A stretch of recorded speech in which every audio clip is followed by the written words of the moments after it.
আচ্ছা, বলুন তো, কতবার এমন ভেবেছেন, যদি তখন না বলতাম, যদি ওকে কষ্ট না দিতাম, যদি আর একটু পড়াশোনা করতাম, এরকম আক্ষেপ কতবার অনুভব করেছেন?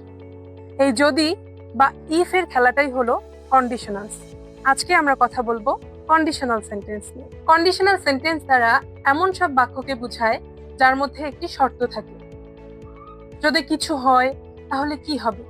এই কন্ডিশনাল বাক্য দ্বারা আমরা ভবিষ্যতের সম্ভাবনা, বাস্তবতা এবং অতীতের আক্ষেপ প্রকাশ করে থাকি। আজকের ভিডিওতে 5 ধরনের কন্ডিশনালস নিয়ে কথা বলবো। সেগুলো হলো zero conditional, first conditional, second conditional, third conditional and lastly mixed conditional. Zero conditionals দ্বারা শুরু করা যাক। জিরো কন্ডিশনালস হচ্ছে এমন সব শর্ত সাপেক্ষ বাক্য যা সবসময় সম্ভব তা বোঝায়। যেমন if you heat water it boils, অর্থাৎ পানি গরম করলে এটি ফোটে। এটি একটি ইউনিভার্সাল ট্রুথ, এটা সবসময় সম্ভব। তাহলে জিরো কন্ডিশনালস গুলো ইউনিভার্সাল ট্রুথ, সায়েন্টিফিক্যাল ট্রুথ এবং হ্যাবিচুয়াল ফ্যাক্টস এগুলো হয়। হ্যাবিচুয়াল ফ্যাক্টসের একটি উদাহরণ যদি বলি, if I don't take tea in the morning my mood remains off, অর্থাৎ আমি সকালে চা পান না করলে আমার মুড অফ থাকে। এটি হচ্ছে একটি হ্যাবিচুয়াল ফ্যাক্ট, এটি হচ্ছে সবসময় সত্যি, মানে সবসময় সম্ভব, এই ঘটনাটি সবসময় সম্ভব। এগুলো হচ্ছে জিরো কন্ডিশনালস।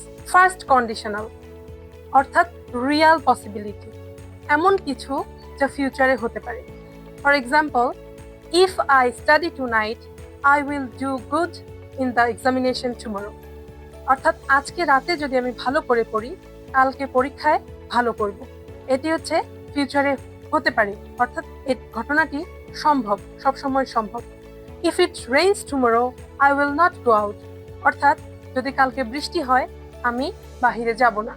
এটাও একটা রিয়াল পসিবিলিটি, অর্থাৎ ফিউচারে বা আগামীকাল বৃষ্টি হতে পারে, এটা বোঝাচ্ছে।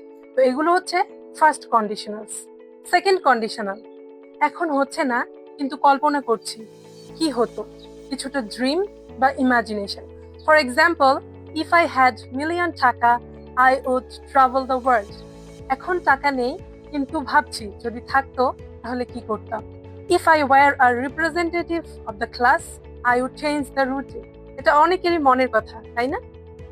থার্ড কন্ডিশনালস, অতীতের ভুল যা ঠিক করলে কিছু বদলাতো, অর্থাৎ অতীতের রিগ্রেট বা গিল্ট বোঝাতে আমরা থার্ড কন্ডিশনালস ব্যবহার করে থাকি। যেমন, if I studied harder I would have passed the examination, অর্থাৎ আমি যদি একটু ভালো করে পড়তাম তাহলে পরীক্ষায় পাশ করতাম। এই যে রিগ্রেট, না পড়ার কারণে যে রিগ্রেট, সেটা প্রকাশ পাচ্ছে এই বাক্যে।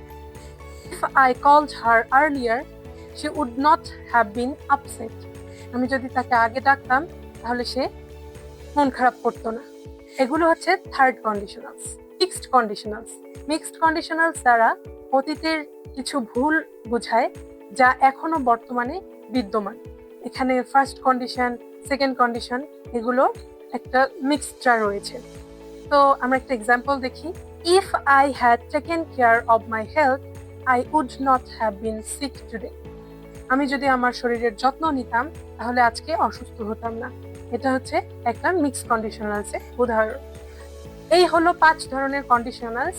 আশা করি আজকের ভিডিও থেকে আপনারা কন্ডিশনালস সম্পর্কে একটি ধারণা লাভ করেছেন। আমাদের পরবর্তী ভিডিও পেতে লিঙ্গুইস্টিক নেক্সাস 360 সঙ্গেই থাকুন। লাইক, কমেন্ট এবং সাবস্ক্রাইব করুন লিঙ্গুইস্টিক নেক্সাস 360 চ্যানেলকে। See you in the next video.